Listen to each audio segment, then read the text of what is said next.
한국 여성 최초의 삼성 장군의 딸인 여성이 군부대에서 성차별적인 발언과 무시를 당하자 그 사실을 알게 된 쓰리스타 여성이 헬기를 타고 나타나 부대를 개박살내는 이야기입니다. 구독과 좋아요를 해주시면 더 좋은 사연으로 보답하겠습니다. 강원도 철원의 겨울은 칼날 같았다. 살을 애는 바람은 방탄 헬멧의 틈새를 비집고 들어와 관자놀이를 후벼 팠고 숨을 쉴 때마다 허파 속으로 냉기가 송곳처럼 박혔다. 하선우 중사는 입술을 굳게 다문 채 갓 자대 배치를 받은 20명의 신병들처럼 꼿꼿한 자세로 연병장 위에 서 있었다. 그녀의 군복 왼쪽 가슴팍에는 하선우라는 이름 석자와 함께 반듯한 중사 계급장이 달려 있었지만 지금 그녀를 바라보는 부대원들의 시선 속에는 환영이나 기대감보다는 노골적인 의구심과 미묘한 경계심이 서려 있었다. 이곳은 대한민국 육군 제3보 병사단 통칭 백골부대. 살아서는 백골, 죽어서도 백골이라는 섬뜩한 구호가 부대의 정체성을 대변하는 곳. 휴전선 최전방 GOP를 책임지는 군 전체에서도 가장 험하고 고대기로 악명 높은 부대였다. 여자 부사관이 그것도 전투병과가 아닌 행정보급관으로 이곳에 발령받은 것은 극히 이례적인 일이었다. 전입을 명받았습니다. 중사 하선우. 우렁찬 목소리가 얼어붙은 연병장을 가로질렀다. 대대장인 박성진 중령의 찌푸린 미간이 아주 미세하게 펴졌다. 그는 서류상으로만 존재하던 여군 부사관이라는 존재를 어떻게 다뤄야 할지 난감해하는 기색이 역력했다. 하중사 고생 많았어. 알다시피 우리 부대는 환경이 좀 거칠어. 여군 숙소도 이번에 급하게 막사를 개조해서 만든 거고. 부족한 게 많을 거야. 괜찮습니다, 대대장님. 어떤 환경에서든 제게 주어진 임무를 완수할 준비가 되어 있습니다. 선우의 대답은 막힘이 없었고 그 목소리에는 단단한 심지가 박혀 있었다. 하지만 그 자신감 넘치는 태도가 오히려 부대 내 터줏대감들의 심기를 건드렸다. 선우의 직속 상관이 될 행정보급관 원동호 상사는 팔짱을 낀 채 삐딱한 시선으로 그녀를 위아래로 훑었다. 그의 눈빛은 마치 동물원의 희귀 동물을 관람하는 듯한 무례함과 과연 얼마나 버틸까 하는 조소가 뒤섞여 있었다. 이봐 하중사. 여긴 전방이야. 커피 타주고 웃음이나 파는 그런 후방 부대랑은 차원이 다르다고. 알긴 알아? 첫 대면부터 날아온 것은 멸시가 담긴 비아냥이었다. 주변에 있던 다른 간부들이 헛기침을 하며 원 상사의 눈치를 봤지만 그는 아랑곳하지 않았다. 선우는 순간 울컥 치밀어 오르는 감정을 애써 억누르며 군인으로서의 자세를 잃지 않으려 노력했다. 네, 상사님. 잘 알고 있습니다. 저는 커피를 타기 위해 이곳에 온 것이 아닙니다. 제 보직인 행정보급관으로서의 임무를 수행하기 위해 왔습니다. 보급? 계집애가 뭘 안다고 보급을 맡아? 창고에 쌓인 탄약 상자 하나 제대로 들 수나 있겠어? 아니면 병사들 전투화 사이즈나 제대로 웰 수 있으려나? 원 상사의 조롱 섞인 말에 주변에서 킬킬거리는 웃음소리가 터져나왔다. 그것은 단순한 텃세가 아니었다.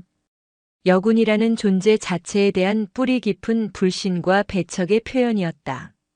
선우는 이곳에 오기 전부터 각오했던 일이었다. 그녀의 어머니, 대한민국 육군 최초이자 유일한 여성 삼성 장군인 이설아 중장. 그 위대한 이름은 선우에게는 자랑이자 동시에 벗어날 수 없는 굴레였다. 엄마의 딸이라는 꼬리표가 아닌 군인 하선우로 인정받고 싶었다. 그래서 가장 힘들고 어려운 곳을 스스로 선택했다. 어머니의 영향력이 전혀 미치지 않을 것 같은 오직 실력과 깡으로만 버텨야 하는 이곳 백골부대에서 자신의 가치를 증명하고 싶었다. 하지만 현실의 벽은 상상 이상으로 차갑고 단단했다. 선우에게 배정된 업무는 부대의 핵심인 군수보급과는 거리가 먼 잡다한 행정 업무들이었다. 매일 아침 다른 간부들의 책상을 닦고 커피를 타고 끝없이 밀려드는 서류 복사와 파쇄가 그녀의 일과였다. 원 상사는 의도적으로 그녀를 중요한 업무에서 배제시켰다. 보급 창고의 재고 조사나 물품 수령 같은 핵심 업무는커녕 창고 근처에도 가지 못하게 했다. 하 중사는 아직 부대 사정을 잘 모르니까 이런 간단한 일부터 시작하는 게 맞아. 안 그래? 그의 말은 표면적으로는 배려처럼 들렸지만 그 속에는 넌 어차피 이런 일이나 할 수준이라는 악의가 숨어 있었다. 선우는 반박하고 싶었지만 섣부른 행동은 고립을 자초할 뿐이라는 것을 알았다. 그녀는 묵묵히 자신의 자리에서 맡은 바를 해냈다. 아무리 사소한 일이라도 흠잡을 데 없이 완벽하게 처리했다. 새벽 5시면 누구보다 먼저 일어나 연병장을 달렸고 일과 후에는 체력단련실에서 남자 병사들 못지않게 땀을 흘렸다. 언젠가 실력으로 이 모든 편견을 깨부술 날을 기다리며 스스로를 담금질했다. 하지만 그녀의 노력은 조롱의 대상이 되기 일쑤였다. 저거 봐라 저거. 독한 년. 꼭 저렇게 티를 내요. 장군 딸이라더니 보통은 아닌가 보네. 근데 저렇게 빡세게 해서 뭐해? 결국 시집이나 잘 가면 그만인 것을. 선우는 못 들은 척 못 본 척했다. 감정을 드러내는 것은 지는 것이라고 생각했다. 그러나 하루하루 마음속에는 차가운 응어리가 쌓여갔다. 동료가 되어야 할 사람들은 그녀를 투명인간 취급했고 부하가 되어야 할 병사들은 그녀를 상관이 아닌 신기한 구경거리로 여겼다. 그녀는 거대한 철옹성 안에 홀로 갇힌 이방인이었다. 자대 배치를 받은 지 석 달이 지났을 무렵 대대 전체가 참여하는 유격 훈련이 시작되었다. 선우에게는 자신의 능력을 증명할 수 있는 절호의 기회였다. 행정보급관은 훈련에서 열외되는 경우가 많았지만 그녀는 자원에서 훈련 참가를 신청했다. 제가 왜 빠져야 합니까? 저 역시 이 부대의 일원이고 군인입니다. 훈련받을 의무와 권리가 있습니다. 대대장은 그녀의 단호한 태도에 마지못해 참가를 허락했다. 원 상사는 사서 고생하는군. 어디 얼마나 잘하나 보자라며 코웃음을 쳤다. 유격 훈련은 지옥 그 자체였다. 하지만 선우는 이를 악물고 버텼다. 15m 높이의 레펠 훈련에서는 한치의 망설임도 없이 뛰어내렸고 화생방 훈련에서는 눈물 콧물을 쏟으면서도 끝까지 정화통을 분리하지 않았다.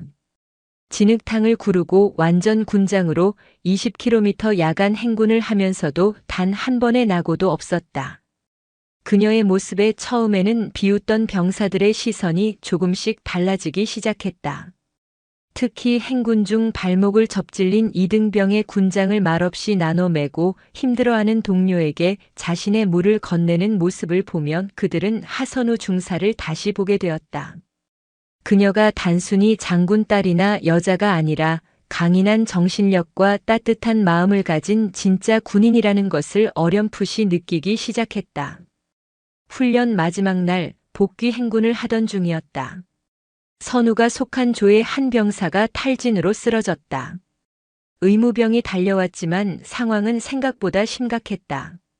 선우는 즉시 배낭에서 응급처치 키트를 꺼내 능숙하게 환자의 상태를 살폈다. 체온을 유지시키고 포도당 캔디를 입에 넣어주며 의식이 흐려지지 않도록 계속 말을 걸었다. 그녀의 침착하고 신속한 대처 덕분에 병사는 위기를 넘기고 무사히 의무대로 후송될 수 있었다. 그날 저녁 막사로 돌아온 선우에게 처음으로 다른 간부 한 명이 다가와 말을 걸었다. 작전과 소속의 이진우 대리였다. 하 중사, 오늘 정말 대단했어. 솔직히 좀 놀랐다. 다들 하 중사에 대해 오해하고 있었던 것 같아. 미안하다. 그것은 짧은 사과였지만 선우에게는 지난 석 달간의 서름을 녹여주는 따뜻한 위로였다. 처음으로 이 철옹성 같은 부대에서 작은 균열을 만들어낸 것 같았다. 그녀는 희미하게 미소 지으며 대답했다. 아닙니다. 제가 해야 할 일을 했을 뿐입니다.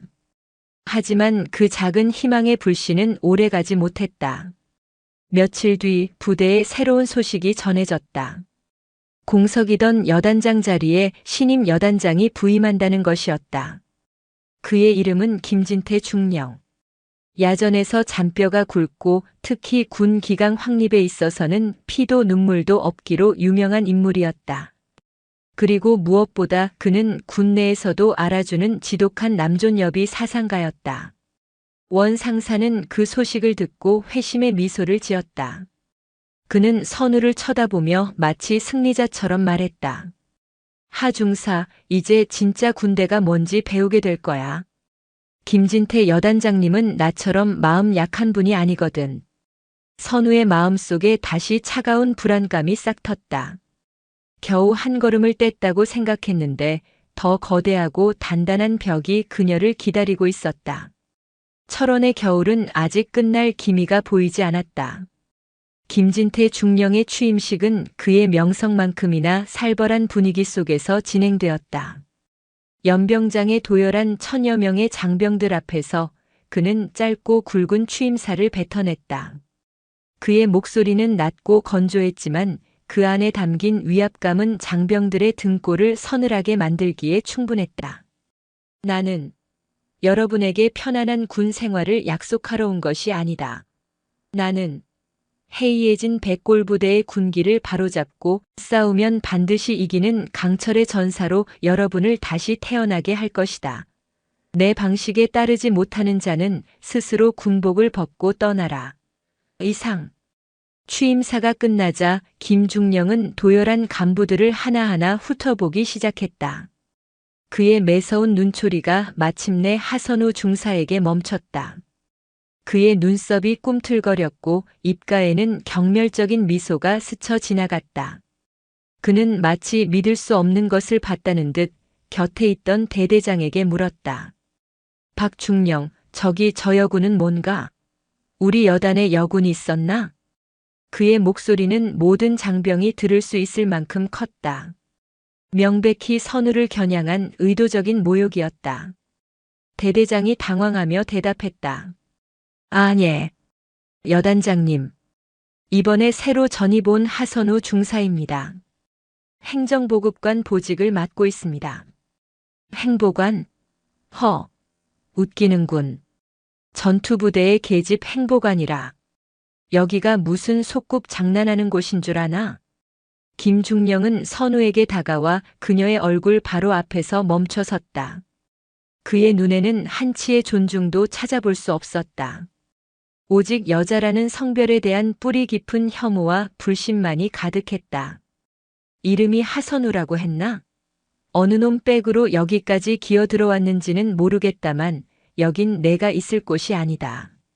내 눈에 거슬리는 짓 하지 말고 쥐 죽은 듯이 있다가 조용히 사라져라. 알겠나? 선우는 입술을 깨물었다. 전 부대원이 지켜보는 앞에서 당한 공개적인 망신. 수치심에 얼굴이 화끈거렸지만 그녀는 고개를 숙이지 않았다. 오히려 김중령의 눈을 똑바로 마주보며 또렷한 목소리로 대답했다. 저는 백으로 이곳에 오지 않았습니다. 정당한 절차를 거쳐 발령받았으며 제게 주어진 임무를 수행할 것입니다. 그녀의 당돌한 대답에 김중령의 얼굴이 흉포하게 일그러졌다. 그는 선우의 어깨를 손가락으로 툭툭 치며 위협적으로 말했다. 이것 봐라. 아직 군기가 덜 빠졌군. 좋아. 내가 얼마나 대단한지 내가 똑똑히 지켜보겠다. 하지만 명심해라. 내 기준에 미치지 못하면 그땐 내 발로 기어나가게 만들어주마. 김진태 중령의 부임 첫날은 그렇게 선우에게는 선전포고와도 같았다. 그리고 그의 협박은 결코 빈말이 아니었다. 그날 이후 선우를 향한 김중령의 괴롭힘은 본격적으로 시작되었다. 그것은 원 상사의 유치한 텃세와는 차원이 다른 교묘하고 악랄한 방식의 권력형 폭력이었다. 김중령은 매일 아침 전 간부들이 모인 자리에서 선우가 작성한 보고서나 서류를 트집 잡아 면박을 주었다. 사소한 오타 하나, 문장 부호 하나까지 문제 삼으며 그녀의 능력을 폄하했다. 하중사, 이게 보고서인가? 대학생 리포트도 이것보단 낫겠다. 생각이란 걸 하고 쓰는 건가? 아니면 그냥 손가락 가는 대로 타자만 치는 건가? 그는 선우가 올린 모든 결제 서류를 반려했다. 이유는 언제나 똑같았다. 성의 부족, 내용 부실. 하지만 구체적으로 무엇이 문제인지에 대해서는 절대 설명해주지 않았다. 그저 알아서 다시 해와. 라는 고압적인 명령뿐이었다. 선우는 밤을 새워 보고서를 수정하고 또 수정했지만 결과는 마찬가지였다. 그녀는 점차 다른 간부들의 업무에까지 차질을 주는 문제 인물로 낙인 찍히기 시작했다. 아, 하중사 때문에 미치겠네. 저 간단한 결제 하나를 못 받아서 사업이 진행이 안 되잖아. 그러게 말이야. 여단장님이 왜 저렇게 하중사만 잡는지 몰라. 그냥 대충 비위 맞춰주지 꿋꿋하게 버티는 것도 미련해 보여. 동정의 시선은 어느새 비난과 원망으로 변해 있었다. 선우는 다시 혼자가 되었다. 유격 훈련을 통해 겨우 쌓았던 작은 유대감마저 산산조각 났다. 김중령의 괴롭힘은 업무적인 영역에만 그치지 않았다. 그는 사사건건 선우의 일거수일투족을 감시하고 통제하려 들었다. 여군 숙소의 청소 상태를 불시에 점검하는가 하면 그녀의 개인적인 통화 내용까지 문제 삼았다. 특히 그녀가 어머니와 통화하는 것을 극도로 경계했다. 어느 날 저녁 선우가 어머니와 안부 전화를 하고 있을 때 김중령이 예고도 없이 숙소로 들이닥쳤다. 그는 선우의 손에서 전화기를 낚아채더니 수화기 너머에 이설아 중장에게 대고 소리쳤다. 어머님 되십니까? 따님 교육 좀 똑바로 시키십시오. 군인이 전화를 붙들고 하소연이나 하고 있으니 부대 기강이 서겠습니까? 여기가 무슨 유치원인 줄 압니까? 선우는 경악했다. 아무리 여단장이라지만 이것은 명백한 월권 행위이자 인격 모독이었다. 그녀는 김중령에게 달려들어 전화기를 빼앗으려 했다. 뭐 하시는 겁니까? 당장 돌려주십시오. 어쭈, 이제 대놓고 덤비는 건가? 하선우 중사, 당신 지금 지휘관에게 항명하는 건가? 김중령은 전화기를 바닥에 내동댕이 쳤다. 플라스틱 파편이 사방으로 튀었다. 그는 분노로 이글거리는 선우의 눈을 보며 비웃음을 흘렸다. 내 엄마가 장군이면 뭐하나? 여긴 내 구역이야. 내가 법이고 내가 하늘이라고. 알아들어? 그날 밤 선우는 부서진 전화기 파편을 끌어모아 쥔 채 소리 죽여 울었다. 군인이 되겠다고 결심한 이후 단 한 번도 후회한 적 없었다. 하지만 지금은 모든 것이 무너져 내리는 것 같았다. 어머니의 이름에 먹칠을 하고 있다는 죄책감, 자신의 무력함에 대한 절망감이 그녀를 짓눌렀다. 포기해야 할까? 여기서 도망쳐야 할까? 수십 번도 더 군복을 벗어 던지는 상상을 했다. 하지만 그럴 수는 없었다. 여기서 무너지면 김진태 같은 인간들의 생각이 옳았다는 것을 스스로 증명하는 꼴이 된다. 여자는 군대에 어울리지 않는다는 편견에 굴복하는 것이 된다. 그리고 무엇보다 군인으로서의 긍지와 자부심으로 평생을 살아온 어머니의 삶을 부정하는 것이었다. 선우는 눈물을 닦고 일어섰다. 그녀의 눈에 다시 도끼가 서렸다. 도망치지 않겠다. 굴복하지 않겠다.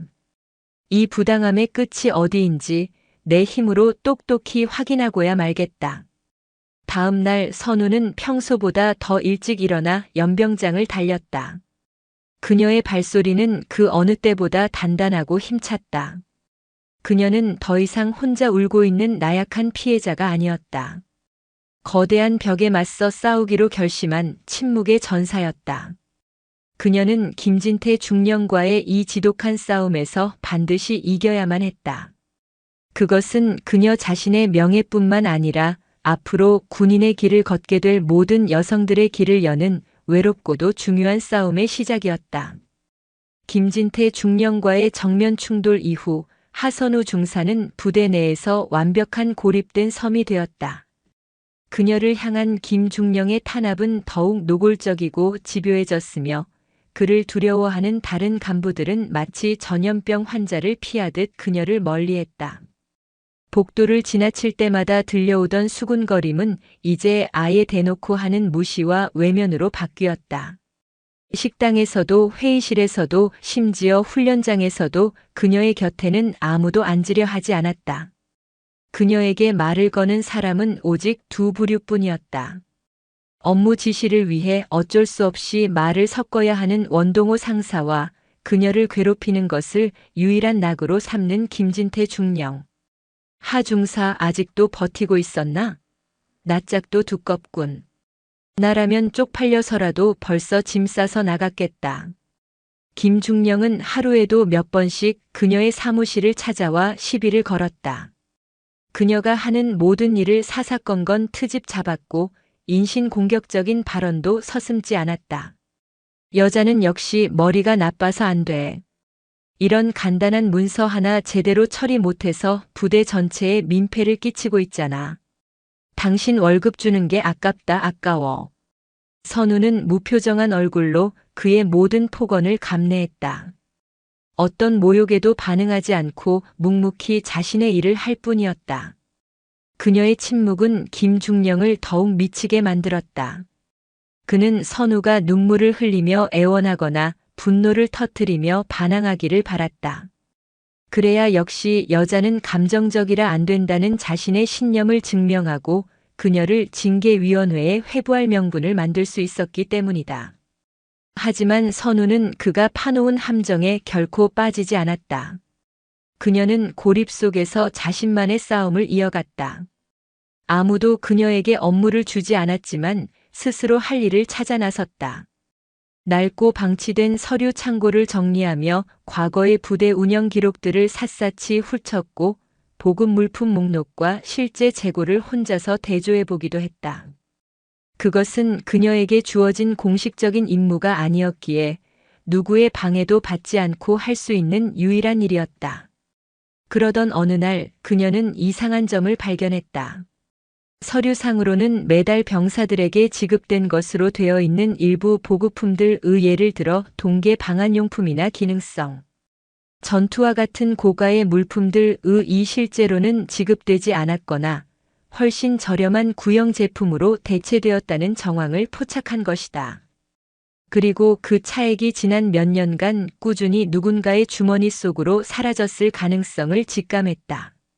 그 중심에는 행정보급관으로서 모든 물품을 관리해 온 원동호 상사가 있었고 그의 뒤에는 이 모든 것을 묵인하거나 혹은 공모했을 지휘관이 있을 터였다.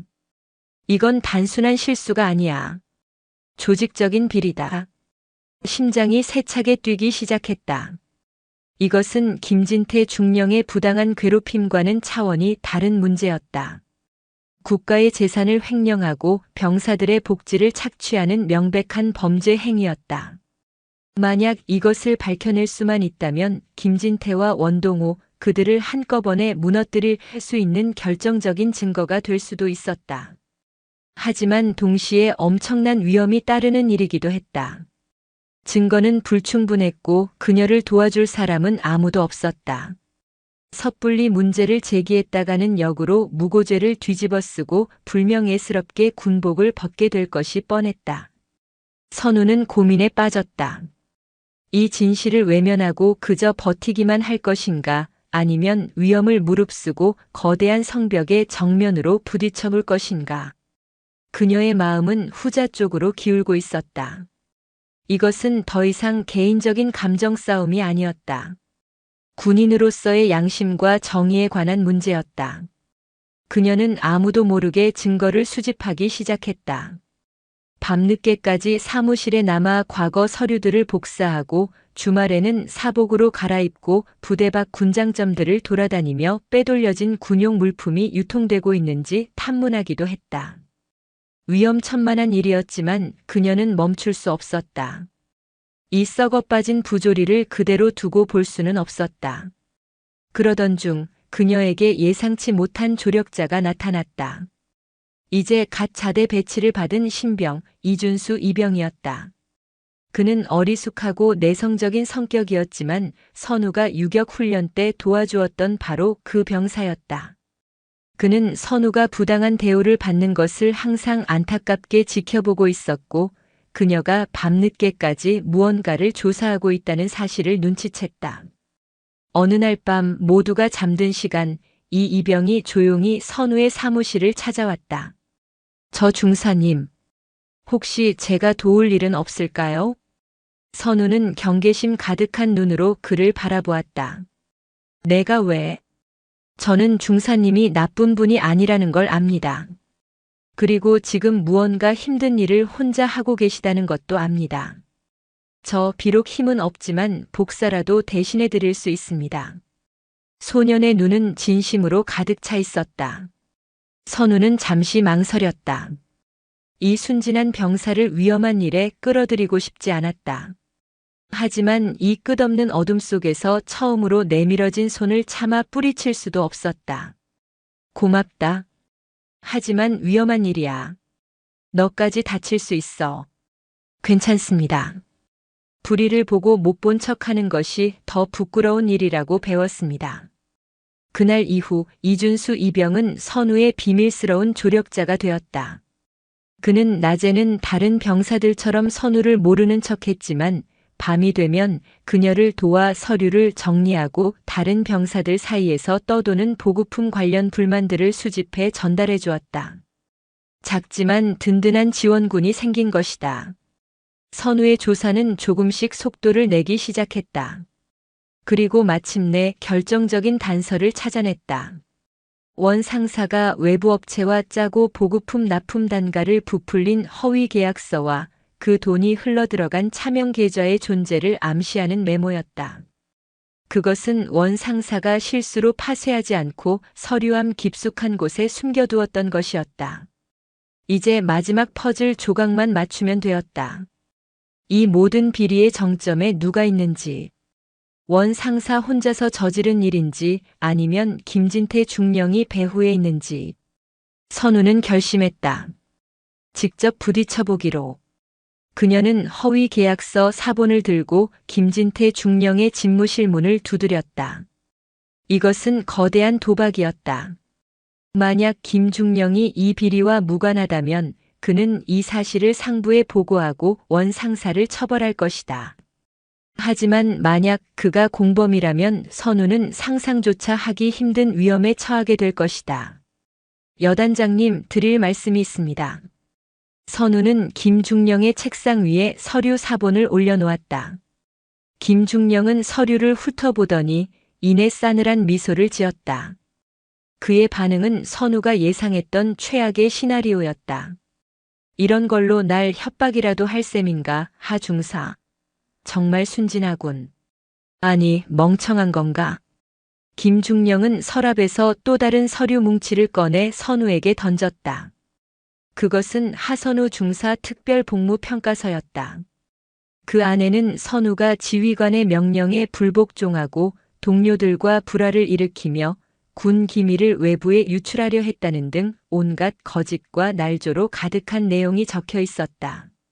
그리고 맨 마지막 장에는 직위 해제 및 강제 전역 조치 건이라는 문구가 선명하게 찍혀 있었다. 내가 이걸 들고 오는 순간 내군 생활은 끝나는 거였어. 넌 이제 부대 기밀을 빼돌려 지휘관을 협박한 파렴치한 범죄자일 뿐이야. 내 엄마가 쓰리스타면 뭐해? 증거가 이렇게 차고 넘치는데. 온몸의 피가 차갑게 식는 것 같았다. 완벽한 함정이었다.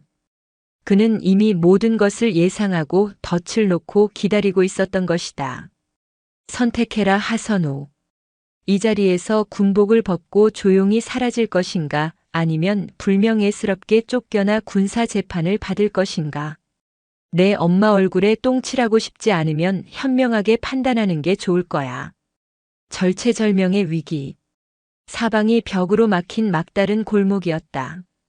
선우는 떨리는 손으로 수화기를 들었다. 그녀가 기댈 수 있는 마지막 동아줄. 그것은 그녀가 그토록 벗어나고 싶어 했던 이름, 어머니였다. 그녀는 더 이상 중사 하선우가 아닌 딸 하선우로서 전화를 걸어야만 했다. 이 지옥 같은 현실을 끝내기 위해. 엄마. 수화기 너머로 들려오는 다정한 목소리. 선우는 터져나오는 울음을 삼키며 힘겹게 입을 열었다. 엄마 나 좀 도와줘. 그것은 항복 선언이자 새로운 전쟁의 시작을 알리는 신호탄이었다. 고립된 섬에 마침내 구원의 빛이 비치기 시작하고 있었다. 수화기 너머 딸의 목소리는 물에 젖은 솜처럼 무겁게 가라앉아 있었다. 단 한 번도 약한 모습을 보인 적 없던 아이. 세상의 어떤 어려움 앞에서도 괜찮습니다라고 말하며 꿋꿋하게 자신의 길을 걸어가던 딸이었다. 그런 딸이 울음을 삼키며 도와달라고 말했다. 대한민국 합동참모본부 제2작전본부장, 육군 중장 이설아의 심장이 서늘하게 내려앉았다. 그녀는 책상 위에 놓여있던 붉은색 직통 전화기의 수화기를 조용히 내려놓았다. 거대한 대한민국 전도가 그려진 집무실의 대형 스크린에는 군사분계선 일대의 병력 이동 상황이 쉴 새 없이 업데이트되고 있었지만 지금 그녀의 머릿속에는 오직 하나의 좌표만이 선명하게 떠올랐다. 강원도 철원 제3보병사단. 딸이 있는 곳. 이설아는 눈을 감았다. 십수년 전 앳된 딸의 모습이 눈앞에 어른거렸다. 초등학교 운동회 날 다른 엄마들처럼 예쁜 원피스에 하이힐을 신고 나타나지 못하고 흙먼지 묻은 전투복 차림으로 달려와야 했던 날이었다. 친구들이 내 엄마는 왜 군인이야? 무섭다라고 놀리는 말에 어린 선우가 주먹을 꽉 쥔 채 아무 말도 못하고 있던 모습을 그녀는 멀리서 지켜봐야만 했다. 그날 밤 잠든 딸의 머리를 쓰다듬으며 그녀는 다짐했다. 이 군복이 결코 너에게 부끄러움이 되지 않게 하겠노라고. 세상 그 누구도 넘볼 수 없는 가장 높은 곳에 올라 너의 가장 든든한 방패가 되어주겠노라고. 그녀는 대한민국 최초의 여성 소위였고 최초의 여성 대위였으며 최초의 여성 영관 장교였다. 그리고 마침내 최초의 여성 장군이 되었다. 별을 달던 날 선우는 누구보다 기뻐하며 그녀를 자랑스러워했다. 하지만 별의 무게는 생각보다 무거웠다. 그녀의 이름 앞에는 언제나 최초의 여성이라는 수식어가 붙었고 그녀의 모든 행동은 군 전체 여군의 표준이 되었다. 단 한 번의 실수도 용납되지 않는 유리 천장 위를 걷는 살. 그리고 그 그림자는 고스란히 딸에게로 향했다. 선우는 스스로 장군의 딸이라는 꼬리표를 떼어내고 싶어 했다. 어머니의 후광이 아닌 자신의 힘으로 온전히 서고 싶어 했다. 그래서 육군사관학교가 아닌 삼사관학교를 선택했고 편한 후방부대가 아닌 가장 험하다는 백골부대로 자원했다. 이설아는 딸의 그 결정을 말없이 존중해 주었다. 그것이 딸이 군인으로서 성장하는 길이자 한 명의 독립된 인격체로 거듭나는 길이라 믿었기 때문이다. 혹시라도 자신의 존재가 딸의 군 생활에 누가 될까봐 그녀는 단 한 번도 딸의 부대에 연락하거나 안부를 물은 적이 없었다. 그저 멀리서 그림자처럼 딸이 스스로의 힘으로 일어서기를 기도할 뿐이었다. 그런데 오늘 그 모든 침묵의 원칙이 깨졌다. 딸의 목소리에는 단순한 고됨이나 억울함을 넘어선 한 인간의 존엄성이 무너져 내리는 절망감이 서려 있었다. 이설아는 직감했다. 이것은 단순히 군 생활의 어려움에 대한 투정이 아니다. 자신의 딸이 군대라는 거대한 조직의 폭력 앞에 무방비로 노출되어 있다는 위험 신호였다. 그녀는 자리에서 일어섰다. 평소에 온화하고 지적인 지휘관의 모습은 온데간데 없었다. 수십 년간 전장을 누비며 다져진 날카로운 야전 지휘관의 눈빛이 번뜩였다. 그녀는 비서실장인 오정석 대령을 호출했다. 오 대령, 지금 즉시 육군 참모총장님께 직통 연결하게. 긴급 안건 일세. 그리고 내일 새벽 비상 출동할 수 있도록 수리온 헬기 한 대 대기시켜. 목적지는 철원 3사단이다. 예, 장군님. 혹시 무슨 일이십니까? 오 대령의 조심스러운 질문에 이설아는 차갑게 대답했다. 벌레를 잡으러 가야겠네. 우리 군의 심장부를 좀먹고 있는 아주 해로운 벌레를. 그녀의 목소리에는 강철 같은 분노가 서려 있었다. 그것은 단순히 딸을 괴롭힌 자들에 대한 사적인 분노가 아니었다. 그녀가 평생을 바쳐 지키고 바로 세우려 했던 군대라는 조직의 명예와 기강을 더럽힌 자들에 대한 공적인 분노였다. 여군이라는 이유로, 힘없는 부하라는 이유로 부당한 폭력을 행사하고 심지어 국가의 재산을 빼돌리는 범죄 행위를 저지르는 것을 용납하는 순간 군은 존재 이유를 잃는다고 그녀는 믿었다. 그날 밤 이설아는 한숨도 자지 못했다. 그녀는 딸이 겪었을 고통의 시간을 되짚어 보았다. 공개적인 모욕, 업무에서의 배제, 동료들의 외면, 그리고 교묘한 권력형 괴롭힘. 얼마나 외롭고 두려웠을까. 그럼에도 불구하고 마지막 순간까지 자신의 힘으로 버텨보려 애썼을 딸의 모습이 떠올라 가슴이 미어졌다. 미안하다, 선우야. 너무 늦게 알아서 미안하다. 하지만 이제 괜찮다. 엄마가, 아니, 너의 상관이 간다. 그녀는 자신의 집무실 벽에 걸린 지휘봉을 집어들었다. 그 위에는 지휘라는 한자가 새겨져 있었다. 손가락으로 가리키고 군기를 휘두른다. 그것이 지휘관의 역할이다. 잘못된 것을 가리켜 바로잡고 기강이 해이해진 곳에 엄정한 군법을 휘두르는 것. 내일 아침 철원의 하늘에 울려 퍼질 헬리콥터 소리는 단순히 한 어머니가 딸을 구하러 가는 소리가 아닐 터였다. 그것은 대한민국 육군 중장 이설아가 썩어 문드러진 환부를 도려내기 위해 칼을 빼어드는 심판의 서곡이 될 것이었다. 새벽이 밝아오고 있었다. 폭풍이 몰려오기 직전의 고요함. 그러나 그 고요함 속에서 거대한 분노는 조용히 그리고 단단하게 끓어오르고 있었다. 한반도에서 가장 강력한 권력을 지닌 여성 중 한 명이 자신의 모든 것을 걸고 움직이기 시작했다. 어머니와의 통화가 끝난 후 하선우 중사는 잠시 동안 허탈감에 빠져 있었다. 마지막 보루였던 어머니에게 손을 내민 순간 스스로의 패배를 인정한 것만 같아 자괴감이 밀려왔다. 하지만 그 감정은 길지 않았다. 김진태 중령의 경멸적인 웃음소리와 내 엄마가 쓰리스타면 뭐해? 라던 조롱이 뇌리를 스치자 그녀의 눈에 다시 불꽃이 튀었다. 그래, 이대로 주저앉아 있을 순 없어. 어머니가 오시기 전에 내가 할 수 있는 모든 것을 해야만 해. 그녀는 더 이상 구원받기를 기다리는 피해자가 아니었다. 부조리에 맞서 싸우는 전투의 주체였다. 김진태 중령이 자신을 지휘관을 협박한 파렴치한 범죄자로 몰아가려는 이상 그를 무너뜨릴 수 있는 것은 감정적인 호소가 아니라 누구도 반박할 수 없는 물증뿐이었다. 그가 던져준 거짓투성이의 복무평가서는 오히려 그녀의 투지를 불태웠다. 선우는 이준수 이병에게 몰래 연락했다. 준수야, 나다. 시간이 없어.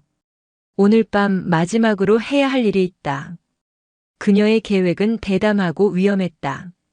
원동호 상사의 사무실과 부대 보급 창고에 잠입하여 그가 숨겨두었을 비리 관련 원본 서류와 실제 재고 현황을 확보하는 것이었다. 발각되는 순간 그녀는 김진태 중령의 올가미에 그대로 걸려드는 것이었다. 하지만 선택의 여지가 없었다. 자정이 넘어 부대 전체가 깊은 잠에 빠진 시간. 선우와 준수는 그림자처럼 움직였다. 준수가 망을 보는 사이 선우는 미리 복제해둔 열쇠로 행정반 사무실의 문을 열었다. 심장이 터질 것처럼 뛰었지만 손은 침착했다. 그녀는 곧장 원 상사의 책상으로 향했다. 지난번 허위 계약서 사본을 발견했던 그 서류함. 분명 어딘가에 원본이나 혹은 또 다른 증거가 남아있을 터였다. 그녀는 서류함을 샅샅이 뒤졌다. 하지만 원 상사도 바보가 아니었다. 이미 한 번 증거를 들킨 후라 중요한 서류들은 모두 다른 곳으로 옮겼거나 파기한 듯 보였다. 실망감이 밀려오던 순간 선우의 눈에 서류함 맨 아래쪽에 깔린 낡은 노트 하나가 들어왔다.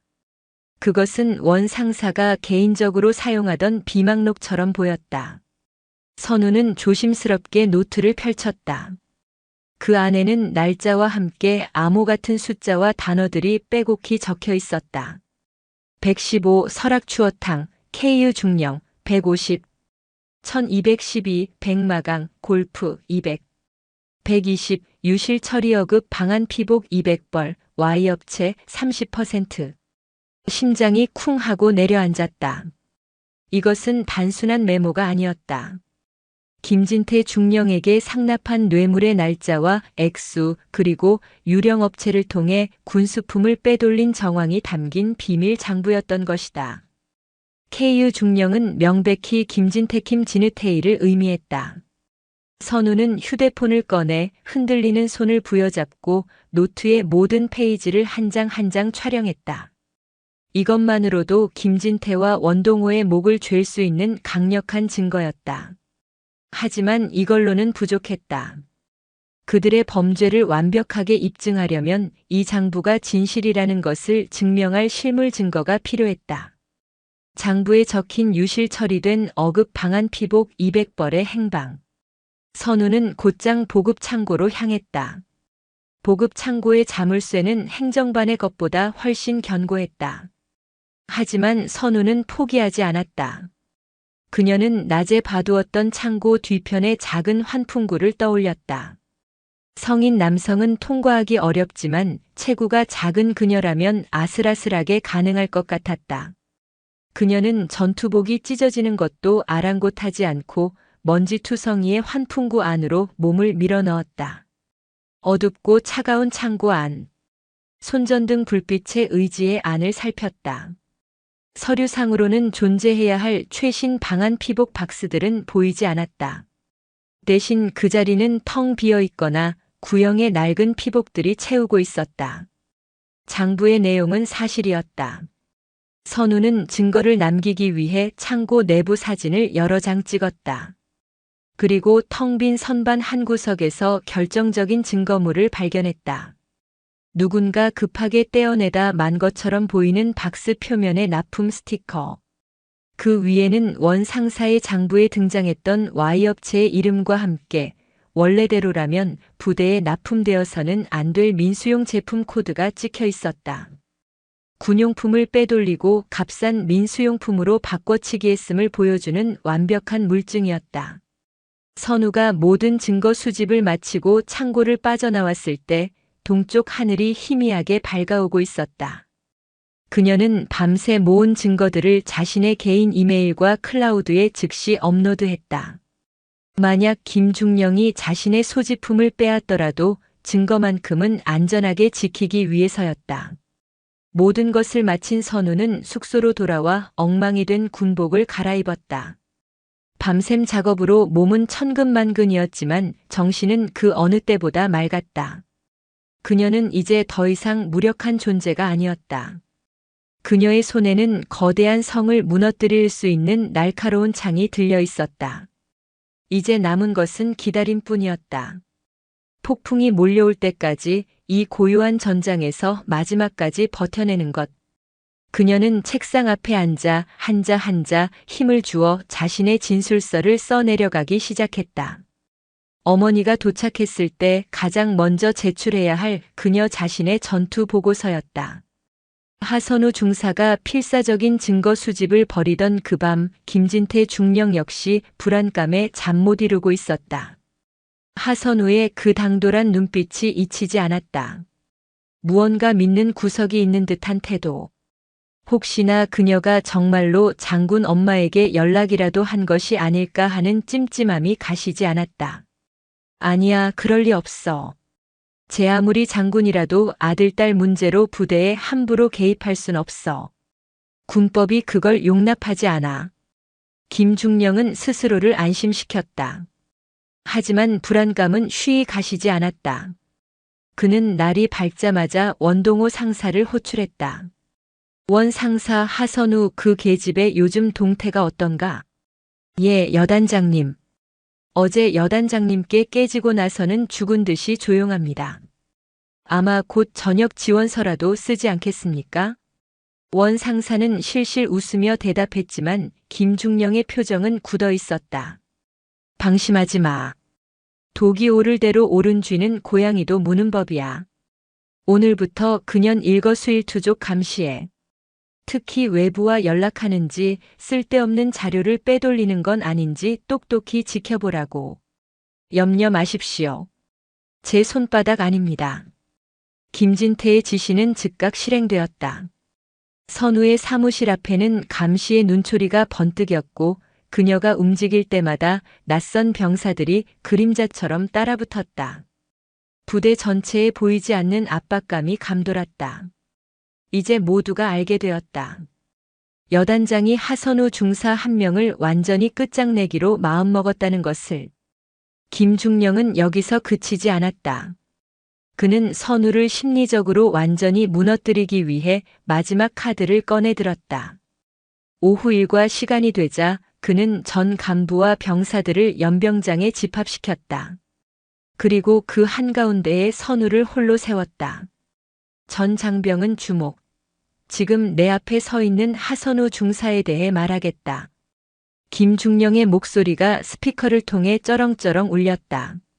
하선우 중사는 상관의 정당한 지시를 상습적으로 무시하고 허위 사실을 날조하여 지휘관을 협박하는 등 군인의 본분을 망각한 중대 범죄를 저질렀다. 이는 우리 백골부대 전체의 명예를 더럽히는 용납할 수 없는 행위다. 병사들이 술렁이기 시작했다. 선우는 입술을 굳게 다문 채 정면을 응시했다. 김중령은 자신이 직접 날조한 복무평가서를 흔들어 보이며 말을 이었다. 따라서 나는 오늘부로 하선우 중사의 모든 직위를 해제한다. 또한 육군본부 징계위원회에 정식으로 파면을 요청할 것이다. 군의 기강을 바로 세우기 위한 나의 결정에 이의가 있는 자가 있는가? 연병장에는 무거운 침묵만이 흘렀다. 누구도 감히 입을 열지 못했다. 그것은 명백한 인민재판이자 한 사람의 인격을 공개적으로 살해하는 행위였다. 선우의 편에 서주었던 이진우 대리는 주먹을 꽉 쥔 채 고개를 숙였고 멀리 서 있던 이준수 이병은 울음이 터져나오는 것을 간신히 참고 있었다. 김중령은 선우에게 다가와 비웃음을 흘렸다. 어떠냐 하선우. 이제 좀 후회가 되나? 내가 마지막으로 자비를 구할 기회를 주지. 지금 이 자리에서 모두에게 무릎 꿇고 사죄해라. 내 모든 잘못을 인정하고 스스로 군복을 벗겠다고 약속한다면 징계위원회 회부만큼은 재고해보겠다. 그것은 최후의 통첩이자 가장 잔인한 굴욕의 강요였다. 모든 이의 시선이 선우에게 쏠렸다. 그녀가 무릎을 꿇는 순간 김진태의 완전한 승리로 끝나는 것이었다. 선우는 천천히 고개를 들어 김진태를 바라보았다. 그녀의 눈은 더 이상 떨리지 않았다. 그 눈에는 두려움이나 굴욕감 대신 차가운 경멸과 한 줄기 확신이 서려 있었다. 그녀는 알았다. 이제 곧 이 지긋지긋한 연극이 끝날 시간이 다가오고 있다는 것을. 그녀가 입을 열려는 순간이었다. 두두두두두두두. 멀리서 하늘을 찢는 듯한 헬리콥터 프로펠러 소리가 들려오기 시작했다. 처음에는 희미했던 소리가 순식간에 거대해지며 연병장 전체를 뒤흔들었다. 장병들의 시선이 일제히 하늘로 향했다. 한 번도 본 적 없는 검은색 기체. 대한민국 육군의 최신의 기동 헬기 수리온 KUH-1이었다. 그런데 보통의 수리온과는 무언가 달랐다. 동체 옆면에 선명하게 그려진 세 개의 별.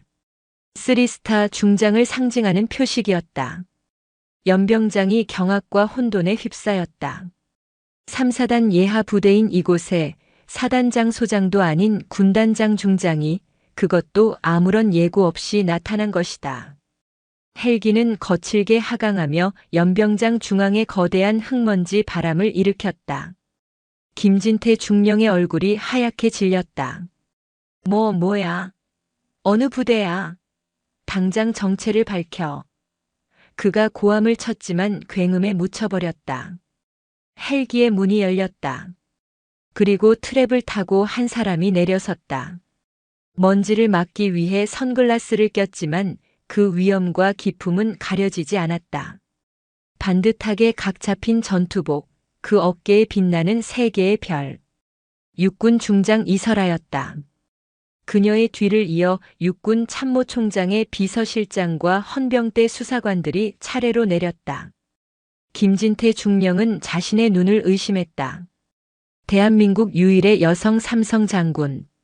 국방부 뉴스에서나 보던 전설적인 인물이 왜 여기에? 이설아는 선글라스를 벗었다. 그녀의 차가운 시선이 곧장 연병장 한가운데 벼랑 끝에 홀로 서 있던 딸 하선우 중사에게로 향했다. 그리고 이내 얼음장처럼 굳은 얼굴로 김진태 중령을 향해 천천히 걸어오기 시작했다. 한 걸음 한 걸음. 그녀의 군화가 연병장의 흙을 밟는 소리는 마치 김진태의 심장을 짓누르는 카운트다운처럼 들렸다. 폭풍이 마침내 철원의 땅에 상륙했다. 연병장의 시간은 얼어붙었다. 흙먼지를 일으키며 헬기에서 내린 세 개의 별 이설아 중장의 등장은 그 자체로 하나의 거대한 사건이었다. 그녀의 군화가 땅에 닿는 순간 연병장을 지배하던 김진태 중령의 광기는 신기루처럼 사라지고 그 자리를 압도적인 권위와 서늘한 분노가 채웠다. 김진태는 넋이 나간 사람처럼 헬기와 이설아를 번갈아 쳐다보았다. 그의 머릿속은 새하얗게 비어 있었다. 어째서? 어떻게? 설마 하선우의 엄마가 정말로 그의 상식으로는 도저히 이해할 수도 받아들일 수도 없는 현실이었다. 이설아는 곧장 김진태의 앞으로 다가섰다. 그녀의 키는 김진태보다 작았지만 그에게서 뿜어져 나오는 위압감은 거대한 산처럼 그를 짓눌렀다. 그녀는 아무 말 없이 그저 차가운 눈으로 김진태를 응시했다. 그 시선 앞에서 백골부대의 호랑이라 불리던 사내의 다리가 후들후들 떨리기 시작했다. 누구십니까? 여긴 작전 지역입니다. 허가 없이. 김진태가 간신히 쥐어짜낸 목소리는 공허하게 흩어졌다. 이설아는 그의 말을 가볍게 무시하고 그의 어깨에 넘어 연병장 한가운데에 홀로 서 있는 딸을 향해 말했다. 그녀의 목소리는 마이크를 통하지 않았음에도 연병장 전체에 선명하게 울려 퍼졌다. 하선우 중사. 예, 중장님. 선우는 반사적으로 관등 성명을 댔다. 목소리가 미세하게 떨렸다. 저자가 그대에게 무릎을 꿇으라 명했는가? 이설아의 질문은 확인이 아니었다. 심판의 시작이었다. 김진태의 얼굴에서 핏기가 완전히 가셨다. 그는 무언가 변명하려 했지만 목소리가 나오지 않았다. 대답하라 하선우 중사. 예, 그렇습니다. 선우의 대답이 떨어지는 순간 이설아의 눈빛이 칼날처럼 날카로워졌다. 그녀는 천천히 고개를 돌려 김진태를 바라보았다. 귀관 제3보병사단 예하 여단장 중령 김진태 맞나? 예. 그렇습니다, 장군님. 김진태는 허리를 90도로 꺾으며 외쳤다. 그의 이마에서는 식은땀이 비오듯 흘러내렸다. 좋다. 그럼 내가 묻지. 이설아는 한 걸음 더 다가섰다. 그녀의 목소리는 낮았지만 그 안에는 천둥 같은 분노가 담겨 있었다. 대한민국 군법 어느 조항에 지휘관이 부하의 인격을 공개적으로 모독하고 무릎을 꿇으라 강요할 권한이 명시되어 있나? 대답해. 그것은 하중사가 군 기강을. 대답 못하나? 짝. 이설아의 손바닥이 김진태의 뺨을 후려쳤다. 연병장에 있던 모든 이들이 숨을 삼켰다. 장군이, 그것도 여군 장군이 일선 부대 지휘관의 뺨을 때린 초유의 사태. 하지만 누구도 그것을 비난할 수 없었다. 그 한대에는 지난 수개월간 하선우가 겪어야 했던 모든 수모와 멸시, 그리고 군의 명예를 더럽힌 자에 대한 최고 지휘관의 정당한 분노가 담겨 있었기 때문이다. 김진태는 휘청거리며 바닥에 주저앉았다. 그의 뺨에는 선명한 손자국이 새겨졌다. 그는 이제 저항할 의지조차 잃어버린 듯 보였다. 이설아는 그를 싸늘하게 내려다보며 말했다. 지금 이 시간부로 중령 김진태의 모든 지휘 권한을 정지한다. 또한 여단 행정보급관 원동호 상사를 즉시 대기 발령 조치한다. 그녀는 함께 온 헌병대 수사팀장에게 고갯짓했다. 여단장실과 행정반 전체를 즉시 폐쇄하고 모든 서류와 컴퓨터를 증거물로 압수하도록. 단 한 장의 종이, 단 하나의 파일도 빠짐없이. 예, 알겠습니다. 헌병들이 일사불란하게 움직이기 시작했다. 그들은 망연자실에 있는 김진태와 원동호를 일으켜 세워 양팔을 붙들었다. 방금 전까지 부대의 왕으로 군림하던 두 사람은 이제 초라한 범죄 용의자로 전락했다. 이설아는 연병장의 도열한 장병들을 향해 돌아섰다. 그녀의 시선이 닿는 곳마다 병사들은 저도 모르게 허리를 꼿꼿이 세웠다. 나는 합동참모본부 제2작전본부장 육군 중장 이설아다. 그녀는 자신의 신분을 공식적으로 밝혔다.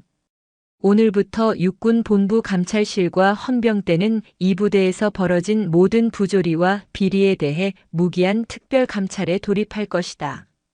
나는 여러분에게 약속한다. 지위 고하를 막론하고 죄를 지은 자는 반드시 그에 상응하는 대가를 치르게 될 것이다.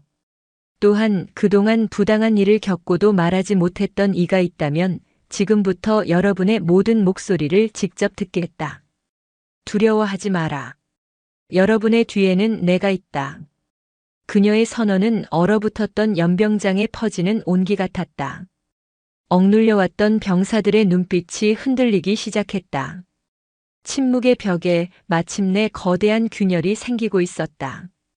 이설아는 마지막으로 여전히 그 자리에 꼿꼿이 서 있는 딸에게로 걸어갔다. 그녀는 선우의 어깨에 묻은 먼지를 손으로 털어주었다. 그리고 누구에게도 들리지 않을 작은 목소리로 속삭였다. 고생 많았다, 내 딸. 그리고 잘 버텨주었다, 하중사.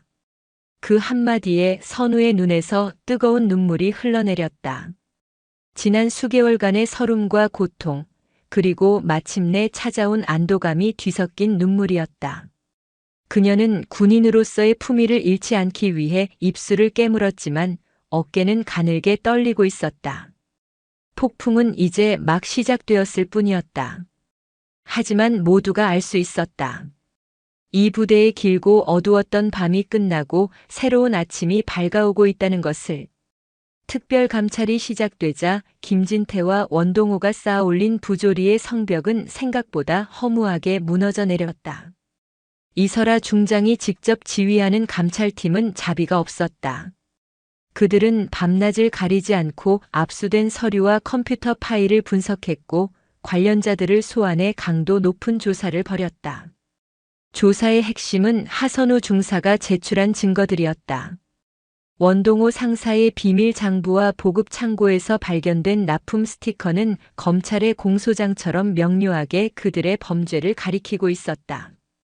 헌병 수사팀이 장부에 적힌 차명 계좌를 추적하자 지난 몇 년간 수억 원에 달하는 돈이 김진태와 원동호에게 흘러들어간 사실이 드러났다.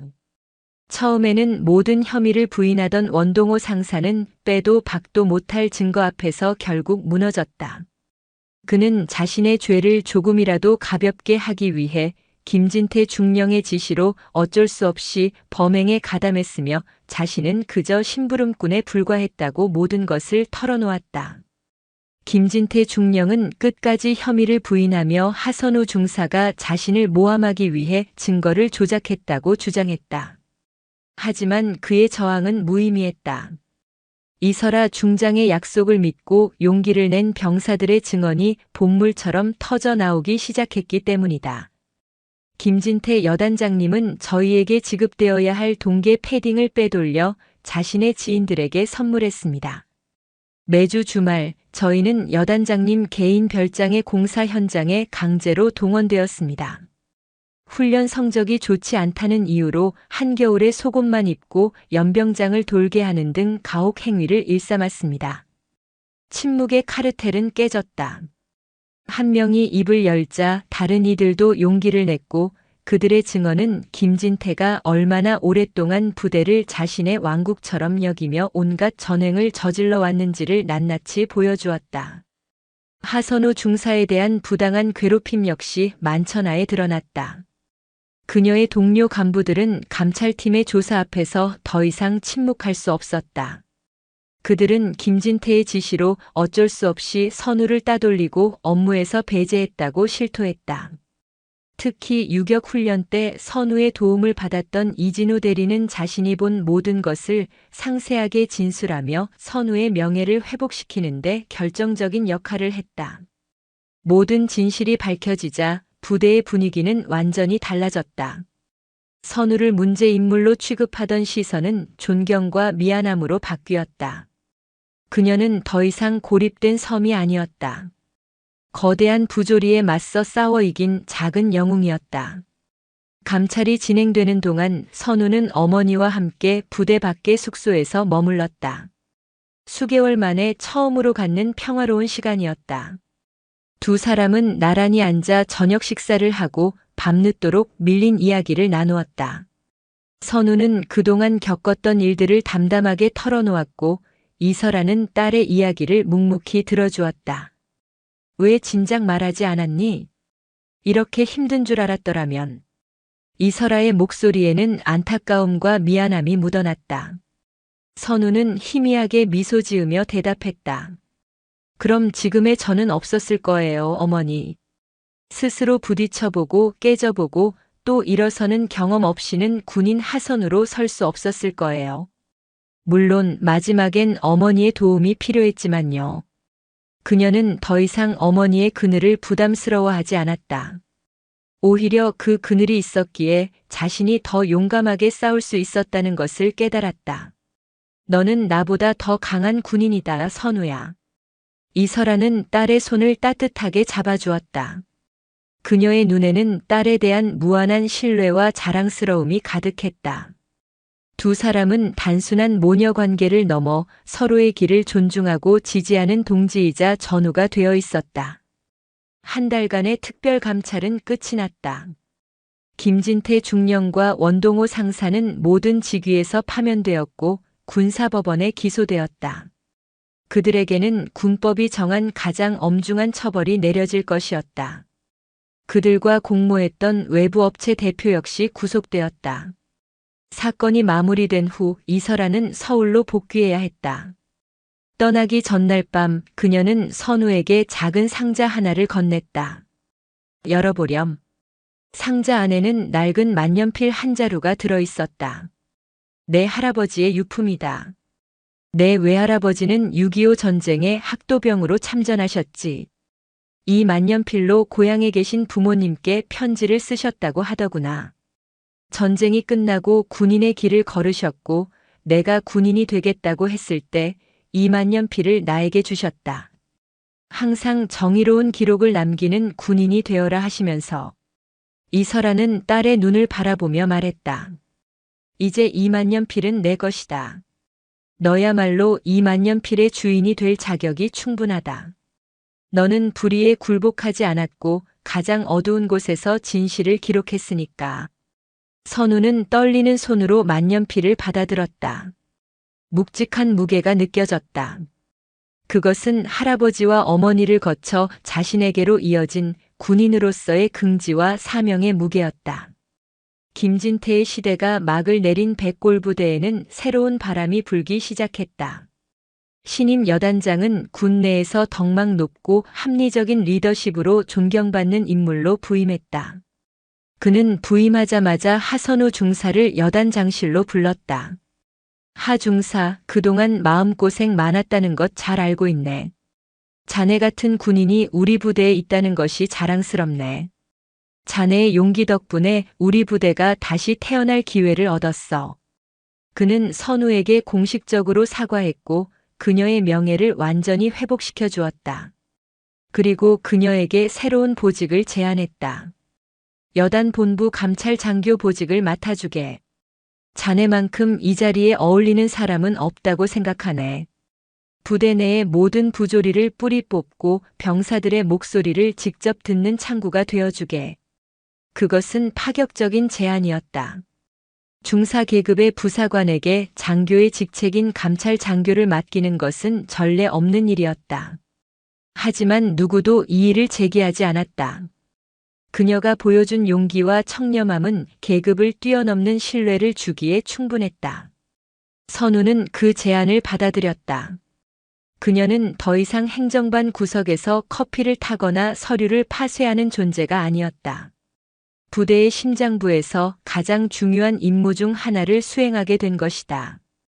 그녀의 첫 번째 임무는 소원수리 제도를 전면적으로 개편하는 것이었다.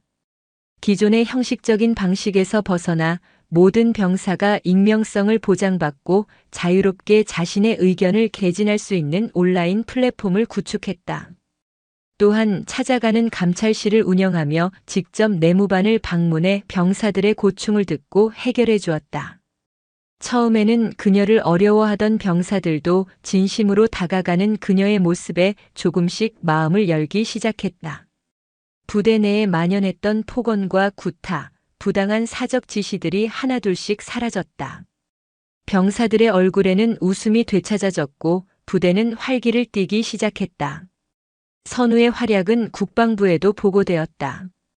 그녀의 사례는 전군의 모범적인 부대 혁신 사례로 전파되었고 그녀는 국방부 장관 표창을 받게 되었다.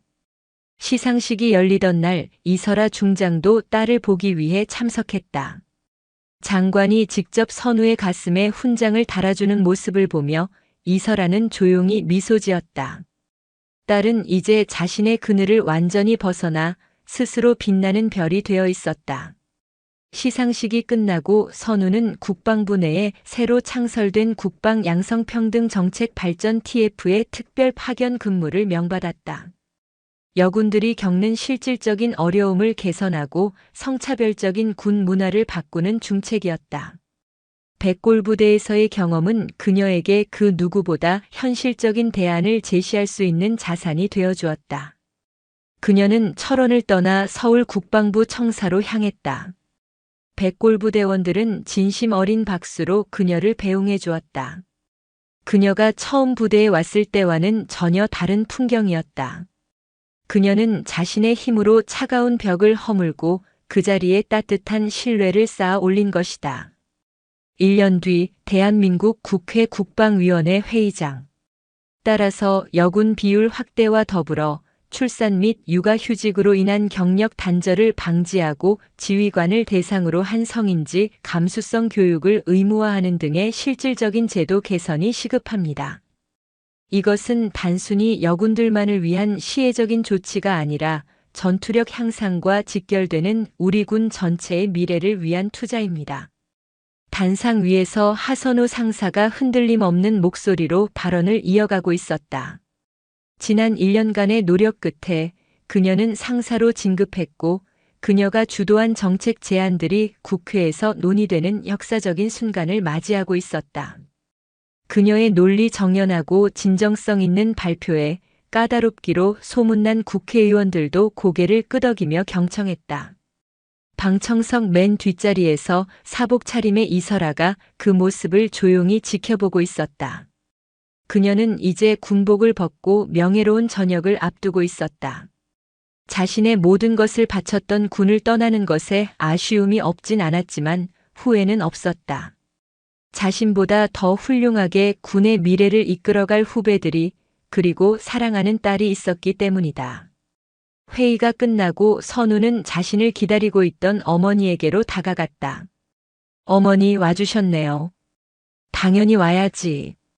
내 딸이 역사를 만드는 순간인데. 두 사람은 국회의사당의 정원을 나란히 걸었다. 시원한 가을바람이 불어왔다. 저 곧 해외 파병을 지원하려고 합니다. 선우가 조심스럽게 입을 열었다. UN 평화유지군으로 아프리카 남수단에 갑니다. 그곳에서 내전으로 고통받는 여성과 아이들을 돕는 재건 임무를 맡고 싶어요. 이설아는 잠시 걸음을 멈추고 딸을 바라보았다. 더 넓은 세상으로 나아가려는 딸의 결심. 그녀는 아무 말 없이 딸을 꼭 안아주었다. 자랑스럽다 하선우 상사. 가서 대한민국의 군인이 얼마나 위대한지 보여주고 오너라. 그리고 반드시 건강하게 돌아와야 한다. 몇 달 뒤 인천국제공항. 푸른 베레모를 쓴 PKO 단복 차림의 하선우 상사가 동료들과 함께 출국장으로 향하고 있었다. 그녀의 얼굴에는 새로운 도전에 대한 설렘과 자신감이 넘쳤다. 그녀는 더 이상 쓰리스타의 딸이 아니었다. 그녀는 온전히 자신의 이름 하선우로서 그 자리에 서 있었다. 그녀는 멀리서 손을 흔드는 어머니를 향해 환하게 웃으며 거수 경례를 붙였다.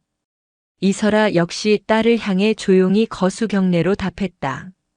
비행기가 이륙하고 선우는 창밖으로 점점 작아지는 대한민국을 내려다보았다. 그녀의 손에는 할아버지와 어머니를 거쳐 온 낡은 만년필이 쥐어져 있었다. 이제 그녀는 이 만년필로 자신만의 새로운 역사를 써내려갈 것이다. 차가운 철원의 땅에서 시작된 그녀의 이야기는 이제 전 세계를 무대로 펼쳐질 터였다. 그녀는 더 이상 누군가의 그림자에 가려진 존재가 아니었다. 스스로의 힘으로 어둠을 헤치고 떠오른 가장 밝고 단단한 별. 백골의 땅에서 피어난 자신만의 별이었다. 오늘도 요지경 사연을 잘 들어주셔서 감사합니다.